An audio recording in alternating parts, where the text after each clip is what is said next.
Muy buenas tardes a todos ustedes. Es para mí un verdadero honor estar en este foro.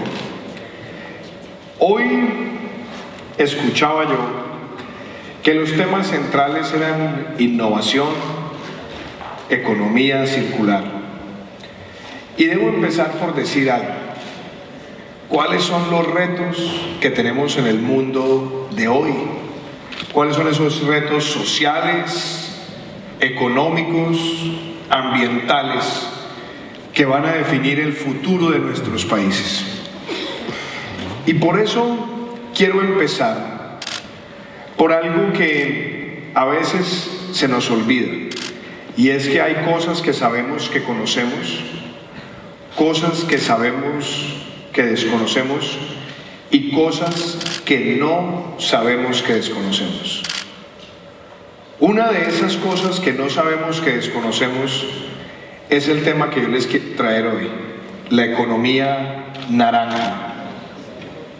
¿Y a qué nos referimos cuando hablamos de economía naranja?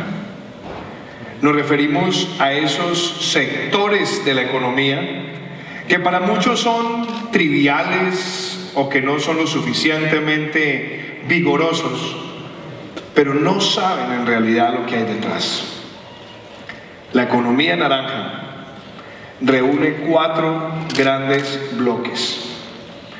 Primero, el patrimonio ancestral: festivales, carnavales, gastronomía, museos, centros arqueológicos.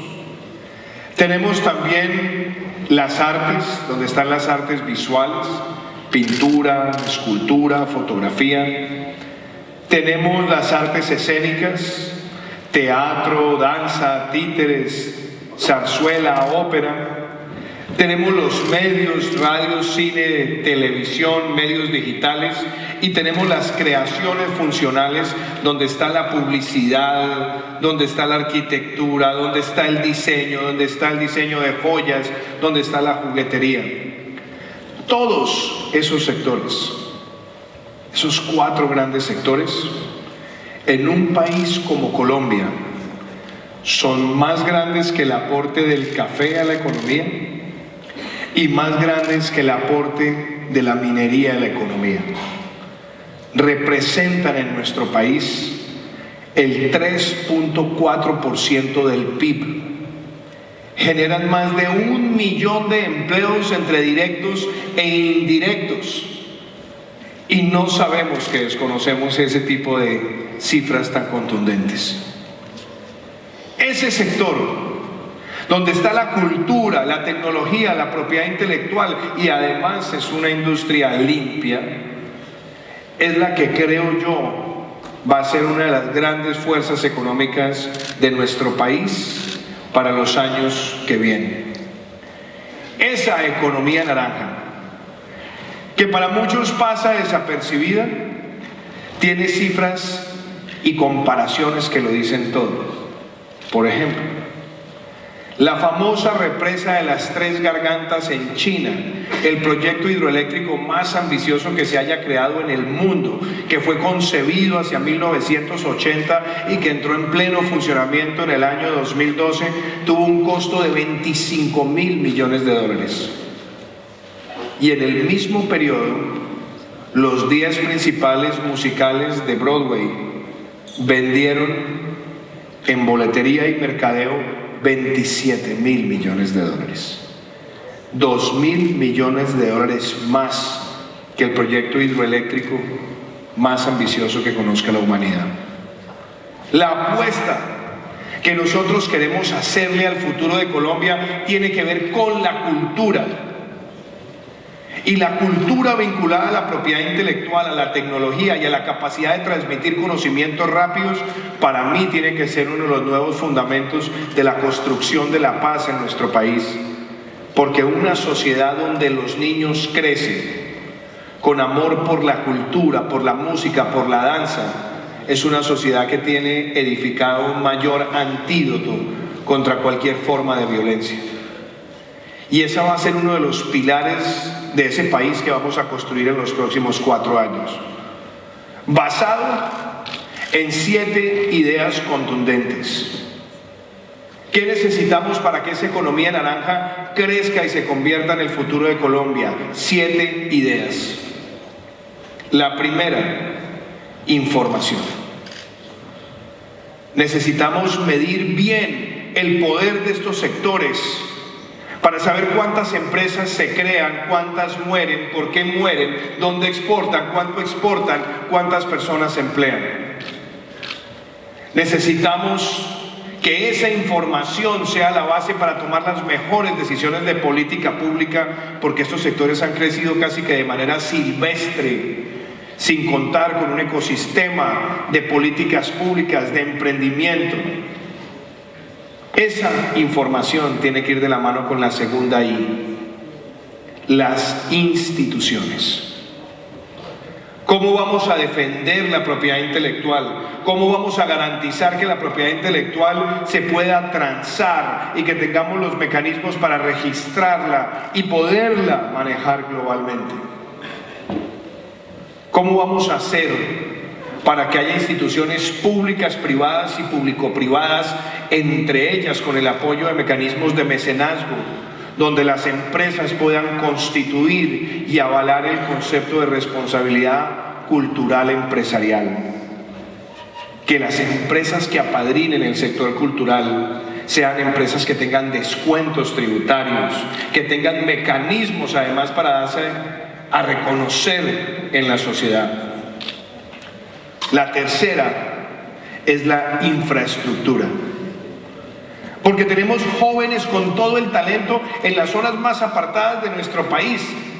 Tenemos un país con reservas limitadas de petróleo, pero reservas ilimitadas de talento. Y la infraestructura tiene que ser el camino donde ese talento pueda llegar, presentarse, crecer y convertirse en un instrumento de transformación social. Nuestra apuesta es que con los vehículos de financiamiento público llevemos a esos lugares apartados los lugares donde tengamos presentaciones en escenarios y darle vida a los famosos centros Sacúdete que queremos construir en los próximos 4 años: salud, cultura, deporte, tecnología y emprendimiento.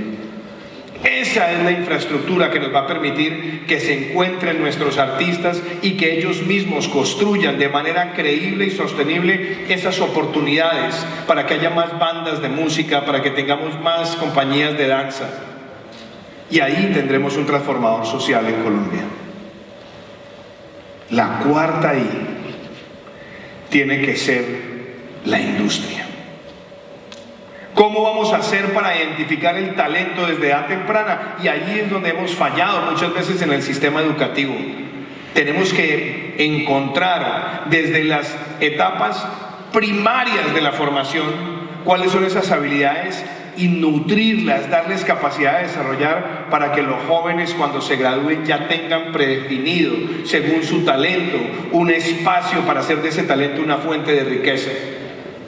Y ahí necesitamos que los fondos de emprendimiento para las industrias creativas estén disponibles y que esos fondos le den ese recurso, primero como capital ángel, después como capital inversionista y después como fondos de capital de largo plazo.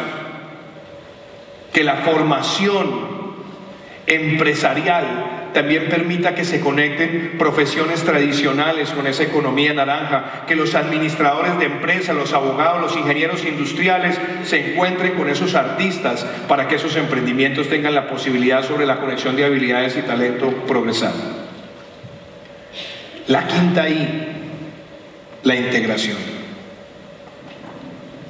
Yo digo que el reto que tenemos aquí es tan sencillo como crear, y lo digo acá en España, un MICO, un mercado interamericano de contenidos originales, donde nuestros productos se puedan co-crear, co-distribuir, coproducir, co-consumir, coproteger.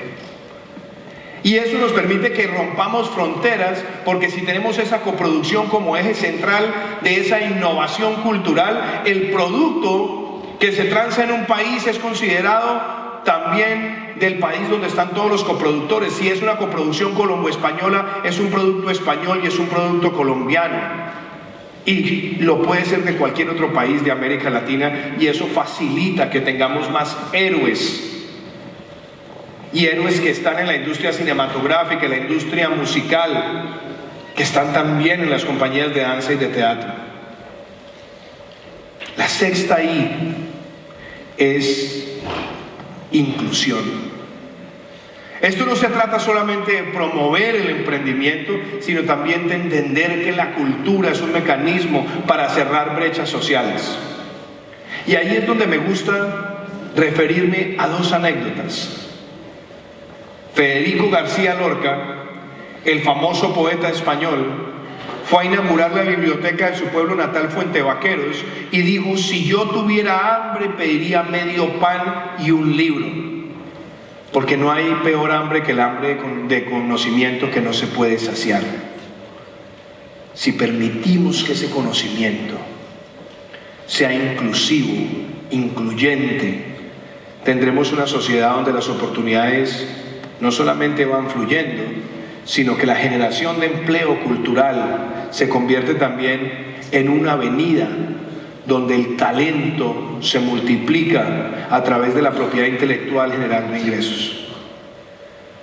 Y la última I, que viene vinculada también con la anécdota del discurso de José Saramago cuando recibió el Premio Nobel de Literatura y dijo: el hombre que me enseñó a amar las letras era un analfabeto, y era su abuelo, ese labriego del Portugal rural que lo llevaba a la biblioteca pública para que aprendiera mientras se labraba el campo, y su nieto fuera y pudiera tener las oportunidades que él no tuvo. Es porque cuando la inclusión cultural abre las puertas, desaparecen las brechas que vienen predeterminadas por el tamaño de las billeteras de los padres de nuestros niños. Y por último, está el concepto de la inspiración. Esa es la séptima I. ¿Cómo vamos a inspirar el cambio? ¿Cómo lo vamos a lograr? Y es allí donde necesitamos nuestros héroes de la economía naranja, transmitiéndole con su ejemplo a las juventudes venideras ese deseo de ser como. Cuando vemos héroes como Juan José Campanella, como Edgardo Osorio, fundador de la marca de zapatos Acuazzurra, cuando vemos casos como el de Leonor Espinosa de la Osa, la mejor chef del mundo, la mejor chef mujer del mundo en el año 2017, lo que estamos mostrándole a nuestra juventud es que en esa economía naranja hay una gran oportunidad. Y quiero ser el presidente de Colombia que le dé a la cultura el papel que nunca ha tenido en la agenda de desarrollo, porque es con cultura como generamos ese nuevo ciudadano del siglo XXI. Por eso ese es el primer color que quería compartir hoy con ustedes. Y el segundo es cómo ese color naranja, esa economía naranja, se encuentra con el concepto de crecimiento verde. Vengo de un país hermoso, lleno de riqueza, que tiene más de 1.140.000 kilómetros cuadrados de superficie y casi 900.000 kilómetros cuadrados de suelo, de contexto marítimo, de ecosistema marítimo. Esas dos realidades, superficie y riqueza marítima, nos permiten a nosotros ser el país con mayor diversidad por kilómetro cuadrado después de Brasil. Nos permiten ser el segundo país con mayor riqueza de reptiles y anfibios, el primer país en riqueza de aves y de orquídeas. Somos un país que tiene 37 ecosistemas de páramo y el 50% de los páramos del planeta están en Colombia. Somos un país con una riqueza hídrica que es 6 veces el promedio mundial. Tenemos costas en los 2 océanos. Tenemos además un país donde el 51% de nuestro territorio es selva tropical húmeda. Y eso nos invita a reconocer que lo ambiental no puede seguir siendo visto, como muchos lo pensaban, como un costo o como un pasivo. Es un activo. Y lo ambiental lo tenemos que incorporar a nuestra agenda de desarrollo, porque cualquier desarrollo a costa de la destrucción del ecosistema y del medio ambiente no es desarrollo, sino la destrucción lenta del entorno colectivo. Esa riqueza natural, ese verdor de Colombia, es lo que también me hace traerles a ustedes hoy una reflexión, y es que hay que corregir las cosas que van mal. Estamos viendo una deforestación en nuestro país que son casi 200 hectáreas año. Ha llegado el momento de decir basta. Tenemos 40% del territorio con riesgo de erosión. Tenemos además especies que están desapareciendo porque no sabemos valorarlas. Y tenemos además el reto difícil, donde la producción de coca elimina selva tropical húmeda, afectando ecosistemas, y en algunos lugares hemos hecho expansiones de la frontera agrícola de manera irresponsable. Ese concepto del crecimiento verde es el que yo quiero promover en Colombia, para que no sigamos viendo más esos riesgos y entendamos que el medio ambiente y la economía circular es el futuro. Por eso lo digo en este foro, y no siento ningún reato en compartirlo con ustedes. Quiero fijar esa agenda de futuro en Colombia, donde sea el presidente que a partir del 7 de agosto le plantee a los colombianos que para el año 2030 quiero que el parque automotor particular esté dominado por vehículos eléctricos. Quiero que todo el transporte público migre hacia esas energías renovables. Tenemos un país donde la capacidad instalada de energía son 16.600 megas y menos de 50 son renovables. Y en los próximos 4 años la meta es llegar a 1.500 megas de capacidad instalada de energías renovables, donde tengamos el trabajo fotovoltaico, eólico y de biomasa, para que esas fuentes se conviertan en fuentes sostenibles de energía para Colombia. En ese concepto de economía circular quiero ser el que impulse con el sector privado una plataforma de emprendimiento donde los botaderos de basura dejen de ser el común denominador y lo que tengamos sea la transformación, donde la eliminación a partir de plasma se convierta en una fuente de energía capaz de abastecer las redes en muchas de nuestras ciudades capitales para los años venideros. Y desde luego hay que sembrar una nueva cultura ciudadana. Quiero promover esa cívica y esa urbanidad del siglo XXI, que también empieza por reducir sustancialmente la huella individual de carbono, saber reciclar, reducir, reutilizar, y que en los hogares colombianos crezcan con esa nueva responsabilidad, donde haya una cultura de aforestación y reforestación empresarial, donde tengamos además el buen criterio de proteger las cuencas hidrográficas, que la planeación de nuestras ciudades deben de ser intensivas en el manejo de los vehículos particulares, donde tengamos una mejor densificación de la población en las ciudades, acercándose a sus lugares de trabajo, para que el impacto sobre el medio ambiente sea menor. Y esos dos colores, esos colores naranja y verde, tienen que ser la oportunidad de oro para que el crecimiento con responsabilidad ambiental se nutra de las industrias creativas para hacerlo mejor. Vemos casos como el del gran maestro de la arquitectura Aravena en Chile, que ha logrado hacer construcciones de vivienda de interés social con los mejores estándares ambientales y de eficiencia energética. Luego la arquitectura, como parte de la economía naranja, se encuentra con el crecimiento verde. Queremos diseñadores industriales que cuando piensan en sus productos vayan reduciendo dramáticamente la intensidad del manejo del plástico, para que no estemos contaminando nuestros mares.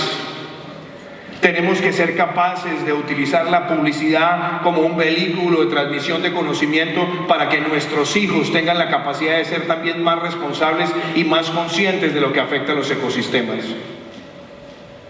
Este es el momento donde la animación digital es pedagógica para generar una mejor conciencia ambiental. Esta es la oportunidad donde la música, la danza y el teatro se convierten en vehículos para transmitir también valores desde edad temprana. Es el país donde la cultura cierra brechas y el medio ambiente hace parte del desarrollo. Es el país que va a tener una nueva cultura empresarial, que son las empresas B, de beneficio e interés colectivo, que hoy ya existen en Colombia gracias a una ley que promovimos. Y esas 7 ideas naranja también hacen parte de la ley naranja que fue promulgada hace unos años. Mi meta, apreciados amigos, es que en estos 4 años en Colombia superemos la polarización, pasemos las páginas del antagonismo político del pasado y nos concentremos en el futuro, en un futuro donde la ética por lo ambiental, donde el valor por lo cultural nos permita ser una sociedad donde palabras como el ampón, el cabecilla, el terrorista, el comandante de frente, cambien y nos lleven a ser el país de los pintores, los escultores, los ingenieros ambientales, los diseñadores, los poetas. Ese país es posible, ese país es viable y ese es el país por el que voy a trabajar todos los días de mi vida para construirlo.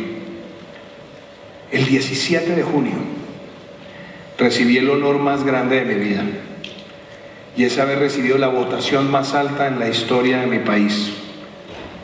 Lo recibí con humildad, pero también como ese empoderamiento a una nueva generación que quiere dejar de ver al mundo entre izquierda y derecha, que quiere dejar de ver al mundo en los ismos del populismo, del clientelismo, del amiguismo, y pasar a una sociedad de valores, principios y méritos.